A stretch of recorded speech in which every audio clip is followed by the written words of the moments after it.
नमस्कार दोस्तों, जैसा कि आपको पता होगा 1 फरवरी को इसी साल म्यांमार की मिलिट्री के द्वारा तख्ता पलट किया गया था, जिसके तहत ऑंग सैन सू की के नेतृत्व में लीडरशिप के अंदर जो पार्टी रूल कर रही थी उसको हटा दिया गया और जितने भी मेन लीडर्स हैं उनको म्यांमार के अंदर अरेस्ट किया हुआ है वहां की मिलिट्री ने। तो यहां पर क्या हुआ है कि जो प्रोटेस्टर्स हैं उनकी संख्या बढ़ती जा रही है। लगातार आप न्यूज सुनते होंगे कि आज 2 लोगों की मृत्यु हुई, 5 लोगों की मृत्यु हुई। तो यहां पर जो प्रोटेस्टर्स हैं वो म्यांमार की मिलिट्री के खिलाफ तो लड़ ही रहे हैं, उनसे जूझने की कोशिश कर रहे हैं, लेकिन उनके बीच यहां पर एक बड़ी चीज सामने आई है कि जो एंटी चाइना सेंटीमेंट है वो लगातार बढ़ते जा रहा है जब से ये कू हमें देखने को मिला है। क्योंकि यहां पर आपको देखना होगा कि जो डायरेक्ट रिलेशन है चाइना का और इस समय मिलिट्री ने जो काम किया है उसका कुछ ना कुछ संबंध आपको देखने को मिल रहा है। और इसी के बीच यहां पर एक और खबर आ गई कि कल प्रोटेस्टर्स ने वहां पर जो फैक्ट्रीज हैं म्यांमार के अंदर उनको बर्न करना स्टार्ट कर दिया और उसके बाद यहां पर वहां की मिलिट्री ने कई सारे एक्शंस लिए और अभी तक बताया जा रहा है कि 39 लोगों की मृत्यु हो गई है। यहां पर आप न्यूज़ भी देख सकते हो, स्टार्टिंग में करीब 30 लोगों की खबर आ रही थी, लेकिन जो लेटेस्ट न्यूज़ है रॉयटर्स के द्वारा आप देख पाएंगे at least 39 reported killed in Myanmar as Chinese factories burn. तो इसके डिटेल से जानेंगे कि आखिरकार क्या कारण है जिसकी वजह से यहां पर जो एंटी चाइना सेंटीमेंट है वो म्यांमार के अंदर बढ़ते जा रहा है और यहां पर इन दोनों चीजों को जोड़कर आपस में क्यों देखा जा रहा है। तो काफी कुछ जानने को है, चलिए आगे बढ़ते हैं। मैं हूं अंकित अग्रवाल और अपडेट के लिए आप मुझे फॉलो कर सकते हैं इंस्टाग्राम, फेसबुक और ट्विटर पर। मेरे लेक्चर की हर पीडीएफ आपको फेसबुक पर तो मिलेगी, प्लस साथ में आप मेरा टेलीग्राम चैनल ज्वाइन कर सकते हैं by searching Ankit Agrawal official. जैसा कि आपको पता है कि यूपीएससी का नोटिफिकेशन आ चुका है, आप अपनी प्रिपरेशन को और बेहतर मजबूत करना चाहते हैं तो स्टडी आईक्यू का यूपीएससी कोर्स ले सकते हैं, जहां पर कॉम्प्रिहेंसिव वे में जितनी भी इंपॉर्टेंट चीजें हैं, जो भी मटेरियल चाहिए, सब आपको एक जगह उपलब्ध करा दिया जाएगा। तो चलिए यहां पर अब सबसे पहले देखते हैं कि हुआ क्या है। उसके पहले मैं यहां पर थोड़ा सा बैकग्राउंड बता देता हूं ताकि आपको जो क्लैरिटी है वो और अच्छे से आ सके। तो बेसिकली यहां पर क्या हुआ था, म्यांमार के अंदर पिछले साल नवंबर के महीने में एक इलेक्शन हुआ था, जिसके तहत यहां पर जो लोअर हाउस के अंदर, अब देखिएगा हमारे देश में भी आपने देखा होगा जो सरकार है वो कैसे बनती है, लोअर हाउस के अंदर जब मेजॉरिटी आती है उस प्रकार से बनती है। लेकिन म्यांमार के अंदर अगर आप देखोगे तो वहां पर जो कॉन्स्टिट्यूशन है वो थोड़ा सा डिफरेंट है। अब कैसे है डिफरेंट, मिलिट्री के फेवर में कैसे, आप देख सकते हो कि वहां पर भी आपको 2 हाउसेस देखने को मिलेंगे। एक है अपर हाउस, उसको कहा जाता है house of nationalities, lower house है जिसको कहा जाता है हाउस ऑफ रिप्रेजेंटेटिव्स। तो यहां पर क्या हुआ था कि म्यांमार की मिलिट्री ने अपना कंट्रोल रखने के लिए दोनों हाउसेस के ऊपर यहां पर 25% जो सीट्स हैं दोनों हाउसेस में, 224 में से इसका जो 25% सीट है, 440 में इसका जो 25% सीट है, वो पहले से ही म्यांमार के मिलिट्री के लिए रिजर्व रहता है ताकि जो कंट्रोल है पार्लियामेंट के ऊपर वहां पर वो अच्छे से बना सके। तो क्या हुआ कि पिछले साल जो इलेक्शन हुआ उसमें जो ऑंग सैन सू की पार्टी है एनएलडी, वो बहुत बड़ी बहुमत से जीत कर आई।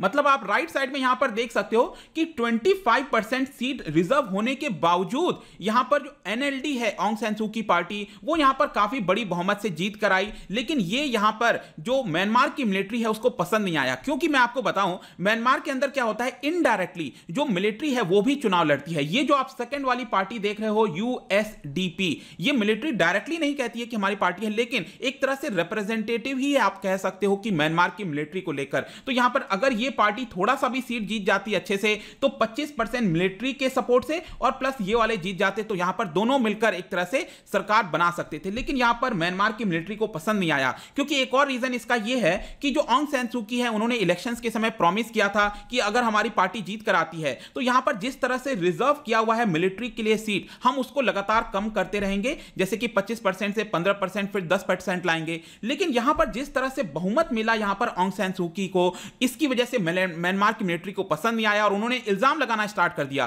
कि जो भी इलेक्शन हुआ है वो एक तरह से रिग्ड हुआ है, वो सही नहीं हुआ है, उसमें धांधली हुई है। और यही कारण बताते हुए यहां पर म्यांमार की मिलिट्री ने 1 फरवरी को एक तरह से कू कर लिया, तख्ता पलट कर दिया।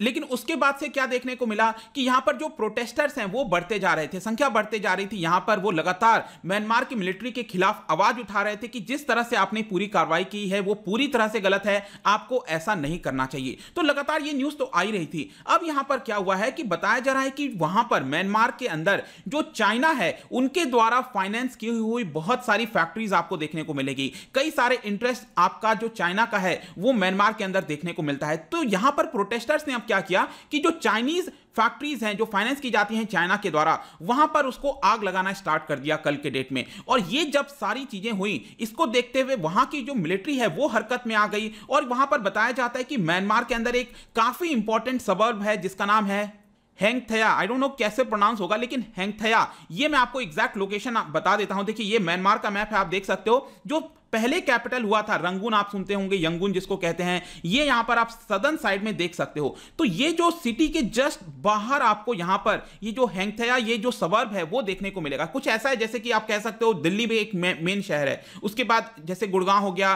फिर सोहना रोड हो गया, तो वो जो अगर आप जाते जाओगे, वैसे ही दिल्ली से अगर आप नोएडा की तरफ, ग्रेटर नोएडा जाओगे, तो वहां पर इसी प्रकार से यंगून के जस्ट बाहर ही यहां पर ये आपको सबर्ब देखने को मिलेगा। वहां पर जो फैक्ट्रीज हैं, गारमेंट की फैक्ट्रीज हैं, उसको जलाया गया। और इसी को देखते हुए उसी जगह पर करीब 22 लोगों को मार दिया है सिक्योरिटी फोर्सेस ने। और इसके अलावा और भी कई जगहों पर 16 लोगों की मृत्यु हो गई और एक पुलिसमैन की मृत्यु हो गई। और इन्हीं सब कारणों की वजह से बताया जा रहा है कि करीब 39 लोगों की तो एटलीस्ट अभी के लिए मृत्यु हो गई है। और बताया गया है कि 1 फरवरी से लेकर अभी तक अगर आप देखोगे तो सबसे ज्यादा ब्लडियस्ट डे अगर आपको म्यांमार के पूरा अभी जो पूरा तख्ता पलट हुआ है उसमें कल ही देखने को मिलेगा, संडे को जो हुआ है। इसी को देखते हुए जो चाइनीज एम्बेसी है म्यांमार के अंदर, उन्होंने यहां पर स्टेटमेंट वगैरह जारी किया और कहा कि हमारे जो स्टाफ इंजर्ड हुए हैं इन सभी चीजों की वजह से, कुछ स्टाफ जो हैं चाइना के वो ट्रैप्ड हो गए थे इसके अंदर, इसकी वजह से यहां पर म्यांमार को बोला कि आप हमारे चाइनीज प्रॉपर्टी और सिटीजन्स को बचाने की कोशिश करिए, हम यहां पर कहते हैं। तो यहां पर अगर हम बात करें म्यांमार के अंदर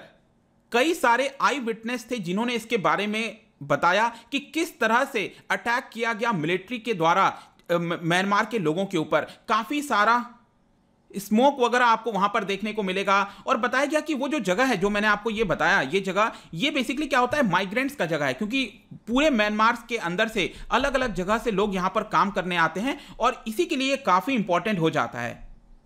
इनफैक्ट एक फोटो जर्नलिस्ट है, उन्होंने तो ये कहा कि it was horrible, people were shot in front of my eyes, मतलब कि उनके आंखों के सामने डायरेक्टली लोगों को गोली मारी जा रही थी। इस तरह की चीजें देखने को मिली है। और फाइनली यहां पर मार्शल लॉ लगा दिया गया है उस पर्टिकुलर जगह पर।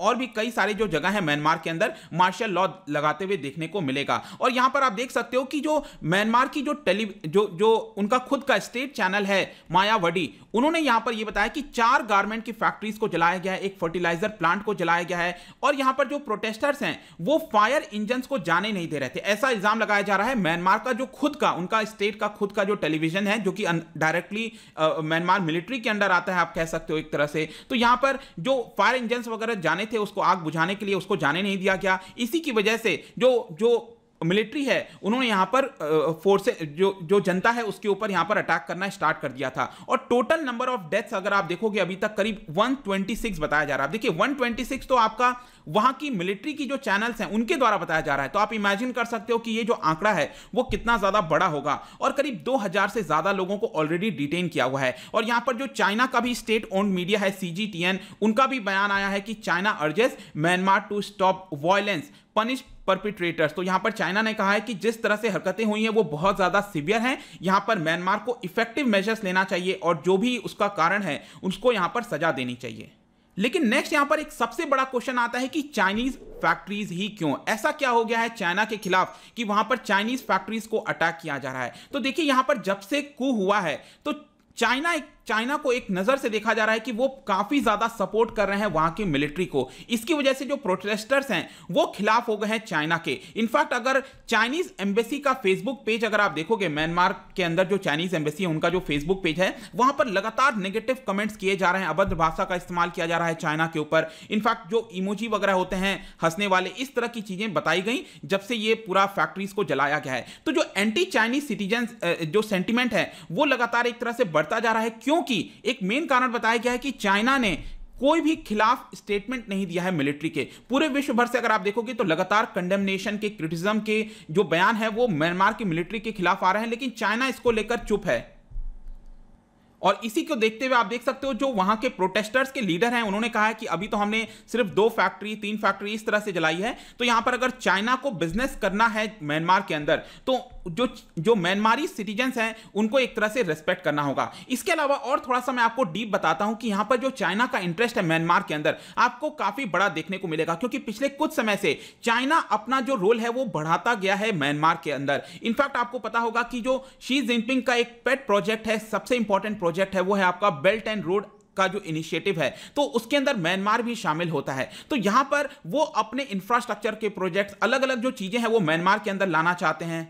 लेकिन क्या हुआ था कि पिछले कुछ समय अगर आप देखोगे, जब ऑंग सैन सू की पार्टी थी उसके पहले भी अगर आप देखो तो यहां पर उनके प्रोजेक्ट्स को बहुत ज्यादा बढ़ावा नहीं दिया जा रहा था। तो यहां पर चाइना को लगता है कहीं ना कहीं उनके पास अपॉर्चुनिटी है कि अगर वो म्यांमार की मिलिट्री को इस समय सपोर्ट करेंगे तो यहां पर जो बेल्ट एंड रोड इनिशिएटिव है, ये जितनी भी चीजें हैं वो एक तरह से सक्सेस हो जाएंगी अगर म्यांमार की मिलिट्री का साथ मिल जाता है चाइना को। इसी की वजह से आप कह सकते हो कि यहां पर जो चाइना है वो एक तरह से सपोर्ट कर रहा है, इनडायरेक्टली या डायरेक्टली जैसे भी कह लीजिए। इनफैक्ट जो पूरा रोहिंग्या का क्राइसिस हुआ था रखाइन स्टेट के अंदर, उसमें भी यहां पर पूरे विश्व ने एक तरह से कंडेम किया था, लेकिन चाइना एक इकलौता देश था जहां पर उसने यहां पर सपोर्ट किया, वो सरकार के साथ ही खड़ा रहा था। इस तरह की चीजें सामने आई थी। इनफैक्ट आप ये बयान देखो, ये काफी ज्यादा चौंकाने वाला था। जब यहां पर तख्ता पलट किया गया म्यांमार के अंदर तो सभी विश्व जो है वो खंडन कर रहे थे, लेकिन जो चाइनीज स्टेट मीडिया है वो एक तरह से इसको कैबिनेट रिशफल बता रही थी। वो कह रही थी कि नहीं, ये एक तरह का कैबिनेट रिशफल है, जल्दी ये चीजें ठीक हो जाएंगी। मतलब इतना बड़ा तख्ता पलट हो गया है, एक चुनी हुई सरकार को हटा दिया गया है और यहां पर आप उसको तख्ता पलट बोलने के बजाय आप उसको कैबिनेट रिशफल कह रहे हो। इनफैक्ट यहां पर एक और चीज मैं आपको बताता हूं कि ये जो एक्शन लिया गया था 1 फरवरी को, तख्ता पलट किया गया था म्यांमार के मिलिट्री के द्वारा, उसके पहले जब पूरा इलेक्शंस वगैरह खत्म हो गया था, उसके बाद यहां पर क्या हुआ कि जो म्यांमार की मिलिट्री है वो चाइनीज लीडरशिप के साथ मिली थी, उनकी मीटिंग्स वगैरह हुई थी। उसमें भी शक जताया जा रहा है कि कहीं ना कहीं इसमें बातचीत हुआ होगा कि जो तख्ता पलट किया गया है कि कैसे उसको चीजें आगे बढ़ानी है। क्योंकि आपको समझना है कि जब म्यांमार की मिलिट्री ये एक्शन ले रही है तो यूएन के अंदर से कई जगह से आवाज जो है रेज होना स्टार्ट हो जाएगा। लेकिन म्यांमार की मिलिट्री किसके ऊपर डिपेंड करेगी? वो डिपेंड करेगी चाइना के ऊपर, कि चाइना के पास वीटो पावर है यूएन के अंदर, वो जैसे चाहे चीजों को रोक सकता है। म्यांमार के मिलिट्री के खिलाफ जो भी स्टेटमेंट आएगा वो उसको रोक लेगा, और कुछ वैसा ही देखने को मिला। आप यहां पर 3 फरवरी का न्यूज भी देख सकते हो, China blocks UN condemnation as protest code. मतलब कि वहां प्रोटेस्ट हो रहा है तो यहां पर यूएन को खंडन करना चाहिए, कंडेम करना चाहिए सभी देशों को मिलकर, लेकिन चाइना ने उस पूरे कंडेमनेशन को ही ब्लॉक कर दिया कि नहीं, हम यहां पर, हमें ऐसा दिखता नहीं है। तो ये सारी चीजें बताती हैं कि यहां पर चाइना को आपको पूरा सपोर्ट मिलेगा वहां की जो मिलिट्री जो भी कर रही है म्यांमार के ऊपर, और इसी की वजह से जो रिजेंटमेंट है लोगों के अंदर, यहां पर फैक्ट्रीज जलाकर इस तरह की चीजें करते हुए देखने को मिलेंगे। जाने से पहले दोस्तों यहां पर मैं आपके लिए एक क्वेश्चन लाया हूं, इंटरेस्टिंग क्वेश्चन है। जैसा कि आपको अभी मैंने रोहिंग्या के बारे में बताया था, तो रोहिंग्या का जो पूरा क्राइसिस है वो म्यांमार का जो नदर्न रीजन है वहां पर रखाइन स्टेट है, उधर देखने को मिलेगा। रखाइन स्टेट में ये वही स्टेट है जहां पर भारत के द्वारा एक पोर्ट बनाया जा रहा है, सितवे पोर्ट, अगर आपने सुना हो। तो क्या आप मुझे बता सकते हो ये जो रखाइन स्टेट है वो हमारे कौन से भारतीय राज्य के साथ बॉर्डर शेयर करता है? क्या आप मुझे बता सकते हो? यहां पर इसका जो राइट आंसर है आपको यहां पर इंस्टाग्राम पर तो मिलेगा ही, अगर आप इंस्टा पे नहीं हो कोई बात नहीं, टेलीग्राम से ले सकते हैं। मैं कई सारे एमसीक्यूज यहां पर डालता रहता हूं स्टोरीज के फॉर्म में, आप जाकर प्ले कर सकते हो। अगर आप मुझसे इकोनॉमी पढ़ना चाहते हैं, कोई भी कोर्स परचेज करना चाहते हैं, स्टडी IQ ऐप पर जा सकते हैं। आई होप कि वीडियो आपको पसंद आया होगा। मिलता हूं आपसे next time, till then thank you very much, see you soon.